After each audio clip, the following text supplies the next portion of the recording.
ముఖ్యమంత్రి గారు రైతులతో వారి సూచనలు కానీ సలహాలు తీసుకొని ఒక అభిప్రాయానికి రావాలని చెప్పి వాళ్ళు ఇంతకుముందు రైతు బంధు అనేది ఉన్నాయి. ఇప్పుడు ప్రతి ఒక్కరికి రైతు బంధు ఎకరాకి 5,000, 2 పర్యాలు 10,000 వేసింది. ఇప్పుడు దాన్ని రైతు భరోసా, దాంట్లో రైతు భరోసా చేసి మరి ఈరోజు దాంట్లో రైతులతోనే సలహాలు తీసుకోవాలని చెప్పి ఆలోచన చేసి ఈరోజు ఈ యొక్క కార్యక్రమం పెట్టడం. అయినా నేను లేట్ అయ్యి వచ్చిన అందరు కూడా 10 ఎకరాలు అంటా ఉన్నారు.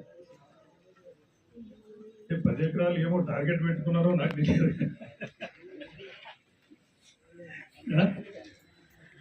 2 ఎకరాలు ఇవ్వచ్చు, 4 ఎకరాలు ఇవ్వచ్చు.